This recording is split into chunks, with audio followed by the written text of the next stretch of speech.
The following program is the work of broadcast students from the British Columbia Institute of Technology. BCIT Magazine features news stories from around the Lower Mainland which were produced over the past week. Responsibility for the content of the show rests completely with the students and their instructors. Today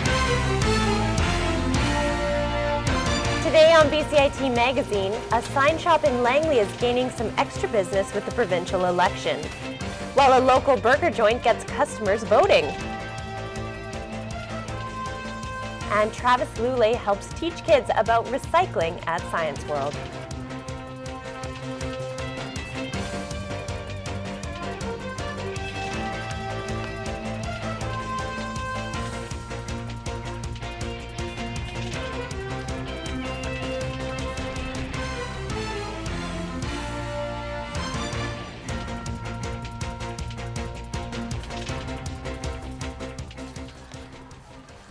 Hello and welcome to BCIT Magazine. I'm Thomas Molander. And I'm Debs Howard. We begin today with a look at the provincial election, where the campaigning is in full swing. Election signs have always been an important part of campaigning for candidates in BC. And as Jeff Rennie reports, one sign company in Langley is getting some extra business by making election signs for many of the candidates. Randy O'Grady is working hard getting ready for the upcoming provincial election, but you won't find his name on any of the ballots when the time comes to vote. His company, Ultra Digital Printing, though, designs election signs for a large number of candidates across the Lower Mainland. At Ultra Digital Printing and Signs, this is something that we look forward to on a regular basis, whether it be a federal or provincial election. It's for all parties.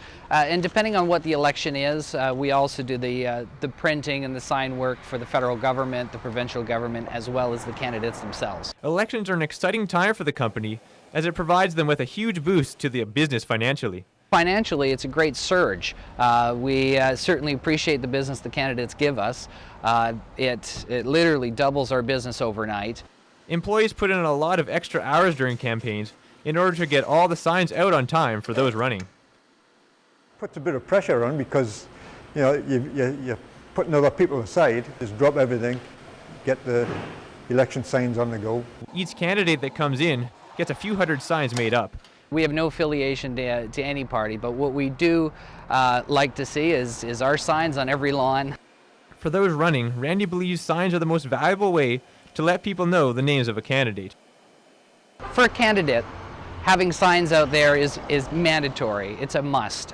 It's virtually the only way to let people know that you're indeed in the race. Voters in BC will be able to check out the company's work until the election takes place on May 14th.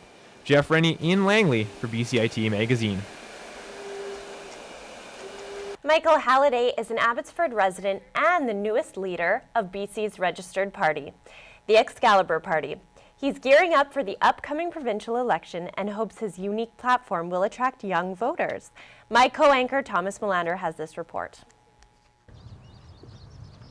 Michael Halliday is the head of the newly formed BC Excalibur Party.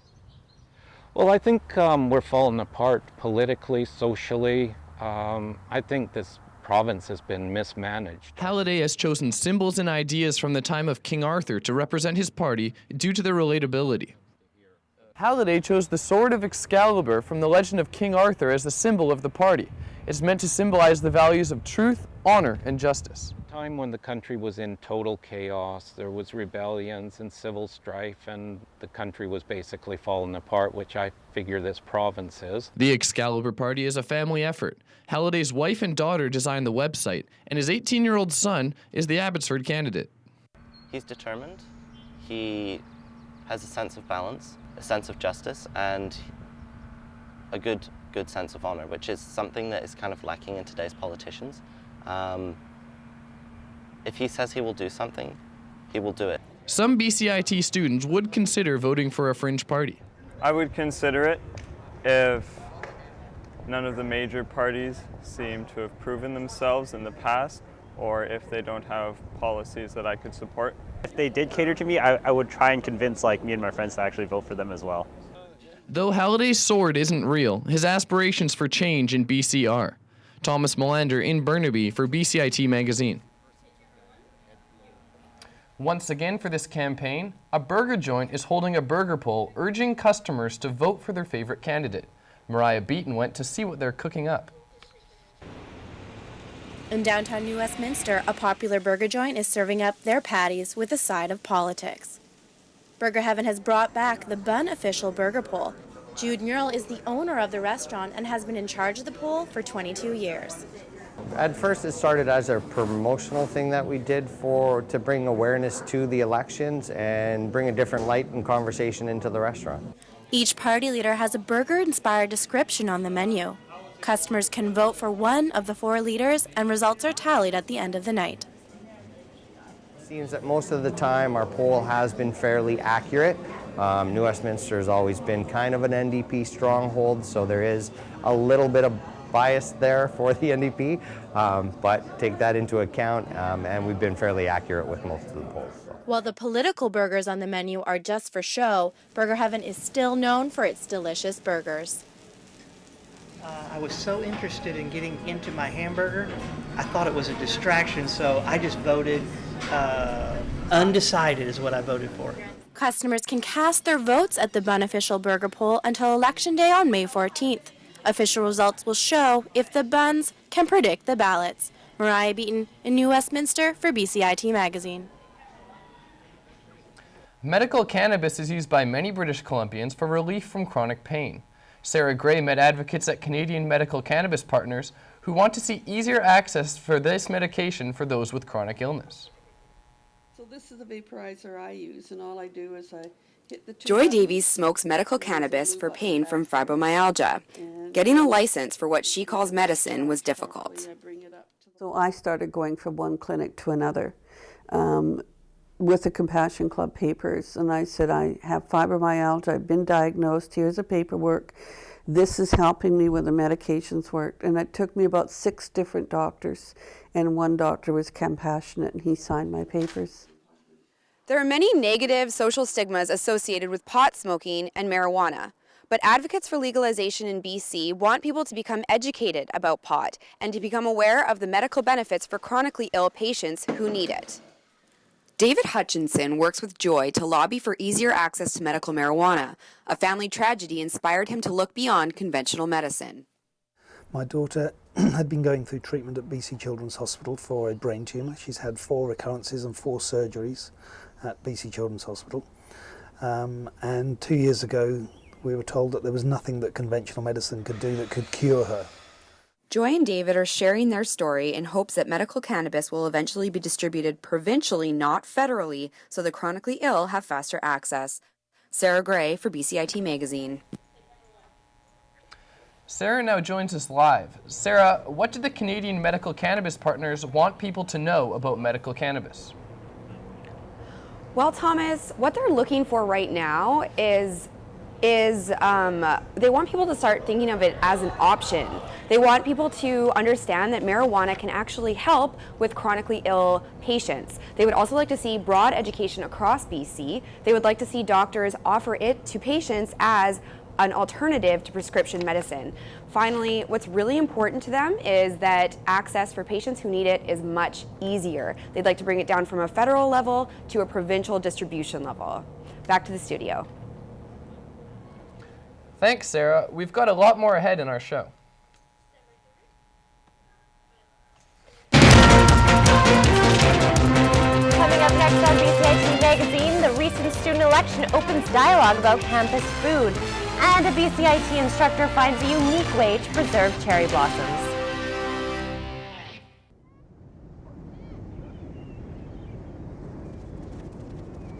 This is me. And my mom and dad.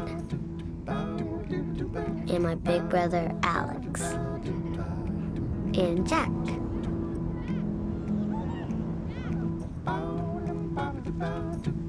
This is the day I learned that sandals got their name from sand. That jellyfish aren't made of jelly. That stars don't just come from the sky. That the ocean is bigger than all of us. This is the day we all got to forget I was sick.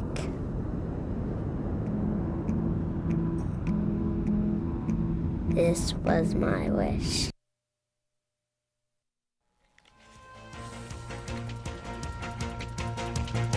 Welcome back. BCIT students often complain about campus food, but providing options that appeal to everyone can be a challenge. The Student Council hopes that by providing a voice for students, a happy medium can be reached for all. Shannon Brennan explains. BCIT campus food was a hot topic during this year's Student Association election. Some candidates campaigned on the promise of revamping existing food services. Newly elected President Rebecca Davidson says there are limitations to what can be changed. I feel like it's not fair for me to say, as president, I can revamp our entire food system and I can get new restaurants in here and I can provide you guys with what you want. I don't think I have that power. What I can do is I can look into it, I can research it, I can talk to people on the administrative side of BCIT. The Student Association has already taken steps to help improve food options in the campus venues that they help run. And most of the dishes that have meat can now be switched over to a vegan meal, so anybody for health reasons or religious reasons can now take advantage of that. And what do students think? It's not bad. It's kind of like gas station food. I wouldn't say it's something you could eat every day. It's good. It's a little bit expensive. I don't really buy food on campus. It's average. There's no love in the making of the food. Sounds pretty good. It's cheap. BCIT admits that it's hard to please everyone, but stressed food options and variety have increased in the last 2 years. We have put out the salads and the fresh items, and that's the way we're going. We also have gone to more franchise operations, so the student knows what they're paying as a market rate and it's a quality product. I don't think that it's terrible, and I don't think that when you compare us to other universities, we stand out as having the worst food. Our full-time student numbers compared to bigger university full-time student numbers, our numbers don't quite compare. But I think as a school we try, and of course it can be improved, but I don't think it's totally a write-off. Campus food is something that everybody has an opinion on. With growing options at BCIT, all students will hopefully be able to find something to satisfy them. Shannon Brennan in Burnaby for BCIT Magazine. Cherry blossoms pop up everywhere in Vancouver this time of year. But as reporter Tina Lovegreen finds out, some of these Japanese trees are going extinct, and a BCIT instructor is leading the way to save them. Cherry blossoms are a sign that spring has sprung in Vancouver, and most people enjoy being reminded this way. I love the cherry blossoms. It reminds me of spring in Vancouver. I know it's definitely spring when blossoms are out. I think the cherry blossoms are beautiful. It gives a little Japanese flair to the city of Burnaby and wherever else they are. Cherry blossoms are a common sight this time of year in Vancouver, and it's no surprise given that there are nearly 40,000 of them across the city. These trees were given as gifts from Japan to honor veterans from World War I. But some of these blossoming reminders are at risk of withering away. So BCIT has taken it upon themselves to save these sakura trees. So what we have here is in between my thumb and fingers there, that was last year's growth. What we're doing is taking those ones that are at risk of disappearing, the ones that are deteriorating over time and they will be lost eventually if they die. And what we're doing is we're getting living material from those trees, putting them into test tubes and getting them to multiply and grow, and we're reinvigorating them to bring them back to life essentially. These trees are grown in test tubes because health regulations won't allow for more trees to be imported from Japan. So for now, the labs at BCIT work on saving these blossoming trees. Tina Lovegreen in Burnaby for BCIT Magazine. And now we go to reporter Tina Lovegreen, who is live on the scene. Tina, do the students work on these projects too? Yes, Debs. The students have been busy cultivating these cherry blossoms as part of their final term project here at BCIT. And not only that, but they've been growing roses and potatoes in test tubes throughout the year. Debs? And Tina, how many different varieties are there of these cherry blossoms? Well, here in Vancouver, we've got at least 55 different varieties of cherry blossoms across the city. And at BCIT, the students have been working on at least 10 different types. Back to you. Thanks, Tina. For males, sex abuse carries a huge stigma. As Melanie Booth reports, a BC sex abuse survivor group is naming April Abuse Awareness Month to help try to change the public perception. Don Wright has made it his mission to have a safe place for male victims of sexual and domestic abuse. He founded the BC Society for Male Survivors of Sexual Abuse 24 years ago. What I'm really hoping to accomplish is to have an agency or an office like this in every major community in British Columbia. Wright and his team are hoping to lose the stigma surrounding male sexual and domestic abuse and inform the public that anyone can be a victim. I think it's something that people don't pay attention to because we're so conditioned to think that men don't experience domestic violence. Well, I think we have to realize that everyone is potentially vulnerable. Anybody can be victimized. Change is certainly possible, and we see change, but the earlier men come in and deal with it, the better chance of full recovery. The Society also encourages survivors to speak out publicly. One of them is Andy Batty. I was abused from the age of 9 to 14 years old. At the age of 15, I became a full-blown heroin addict. I spent a lot of time in jail, and a couple years later, I went to seek help and therapy from counselors and the BC Society for Male Survivors. Wright has made April the month of awareness for sexual abuse victims. A poker game was held earlier this month with a few Vancouver celebrities like former Canuck Gino Ojic and other BC Lion players making an appearance. Wright is hoping events like these will help the public be more aware of the effects of sexual abuse. He's encouraging anybody who has suffered to come forward. The people that find the courage to pick up the phone and call us have already on their road to becoming survivors. The Society believes 1 in 4 males in the Vancouver area have been victimized. They're hoping more will come forward to tell their stories. In Vancouver, Melanie Booth for BCIT Magazine. When thinking about people with chronic depression, a promising young athlete isn't always the first thing that comes to mind. Nicole Hodges speaks to one Abbotsford basketball player who is telling his story and spreading the message that depression can affect anyone. For Jasper Moot, although shooting in the gym is easy, overcoming his depression was not. I guess it was just something that, in high school I kind of fell in love with. It was just a game and something to, spend time with friends and hang out. And I think as time has gone by and I've had success, I've kind of really learned to love working hard. While playing varsity basketball, Jasper suffered a shoulder injury.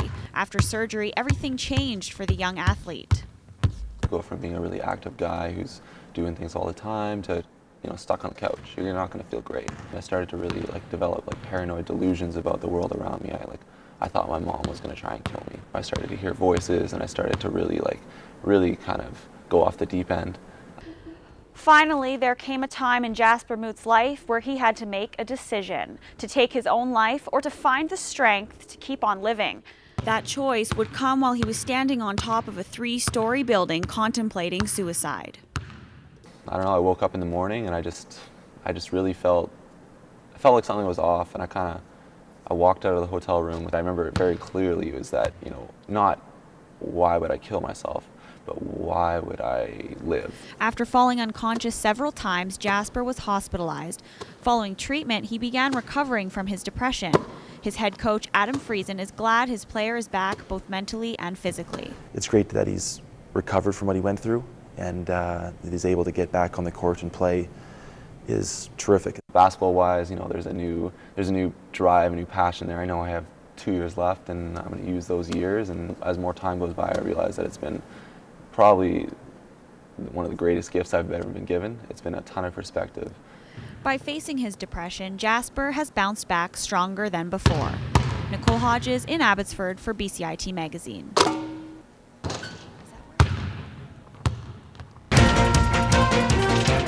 Coming up next on BCIT Magazine, in art, one person's trash is another person's treasure. And a Burnaby senior runs an amateur radio station from his home.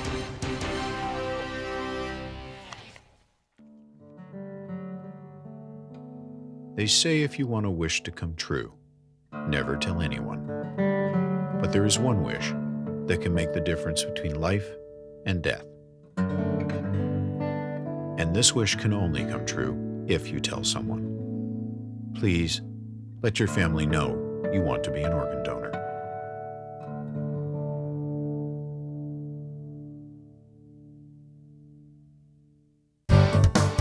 Standby graphics, ready camera one. If you want to experience the fast-paced world of news, today on BCIT Magazine, striking, make magic on a movie set, frame, and action, or bring your creative ideas to life, BCIT's hands-on training will get you started.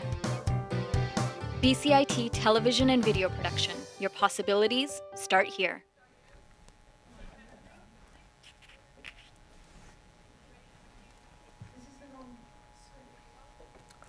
Welcome back. Here are some events coming up in Burnaby.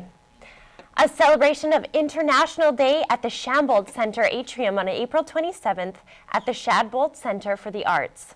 On display until April 27th at the Deer Lake Art Gallery, The Rite of Spring with drawings, paintings, and installations. Until May 19th, the Nicky Museum has an exhibit up showcasing the story of the Nike fishermen of the BC coast. Vancouver art lovers can now check out a new monthly lecture series. As Jen Hazel discovered, it's held by the Craft Council of BC and is highlighting artists who are using recycled materials to create their pieces.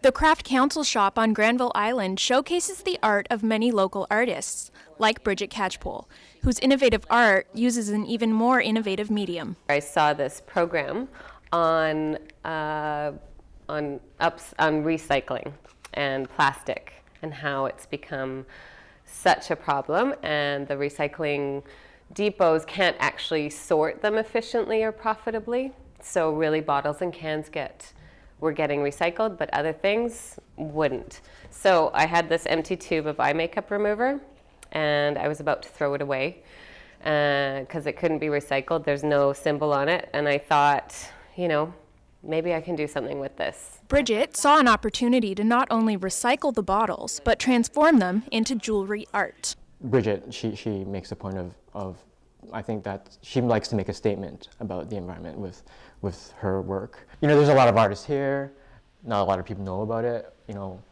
why can't Vancouver be a more sort of art-rich city that people know of? Shops like this give Vancouver artists a much-needed platform to show and share their unconventional artwork. Many of the pieces in the Craft Council shop are made from recycled and natural materials, proving that recycling really is an art. Jen Hazel in Vancouver for BCIT Magazine. Each year, the City of Burnaby awards its Outstanding Citizen of the Year. This year's recipient is an amateur radio operator. Renel Desai, our reporter, visits the home of the 79-year-old Burnaby resident who shares his love for the craft.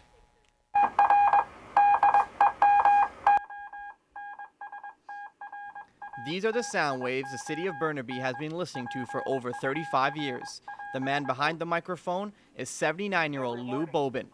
Bobin is the recipient of Burnaby's Outstanding Citizen of the Year award. I've been a volunteer for a long, long time, and I really feel humble about the whole thing. Chairperson of the Voices of Burnaby Seniors, Carol Keynes, recognizes that Bobin's story is one of a kind. It's really important for people of all ages to be connected, to have interactions with people outside your family, and I think it's really good to be giving to the community, and he obviously loves what he's doing as well. So we'll probably see him for another 10 years or so, I hope. Walter, slow down just a little bit. Just give us a few words of kindness. His passion for volunteering began from a young age. I learned how to volunteer from my parents. They were very involved in volunteering, and in their own way, hey? Not as a radio operator, but they like people. That's a wonderful thing. The orange screen? Okay. Renel Desai in Burnaby for BCIT Magazine. Okay, turn some frequencies. Sounds good. Call to Recycle organized an event which brought Travis Lulay to Science World to teach kids about recycling. The kids first thought old batteries were supposed to be thrown away, but by the end of the event, they had different ideas. My co-anchor Debs Howard was at Science World and saw the transformation in their thinking.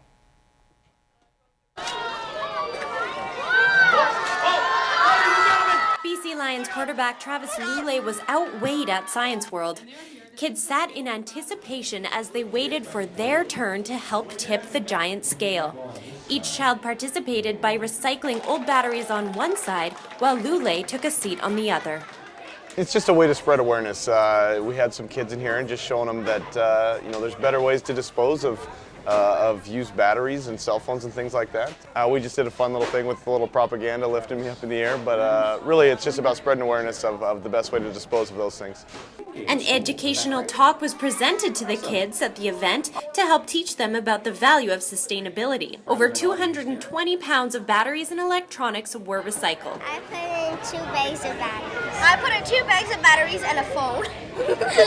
This is a great education thing for the kids, you know. They learn they need to recycle, to reuse, and we need to protect our environment because it's not only for us, for everyone. It's not, yeah.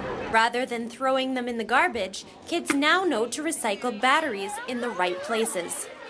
I think everybody has a role in just taking care of this beautiful world we're so fortunate to live in. The Call to Recycle kiosk is now permanently set up in the lobby at Science World for everyone to use. We love recycling! Debs Howard for BCIT Magazine. I'm gonna recycle forever! It's great how Travis Lule takes time from his day to promote such an event.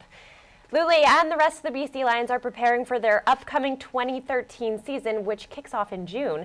He won the CFL's Most Outstanding Player in 2011 and hopes this is the season the Lions return to the Grey Cup. If you have any questions or comments regarding this program, please visit us online at bcitbroadcastnews.ca or bcit-broadcast.com. And Thomas, I've been dying to ask you, what was it like to hold the Sword of Excalibur? You know, Debs, he told me that his family have multiple of these swords and they enjoy participating in big battles. Unbelievable. I'm Thomas Molander. And I'm Debs Howard. And that's today's BCIT Magazine. Thanks for watching. We leave you now with a shot from the Ironworkers Memorial Bridge on a beautiful day in Vancouver.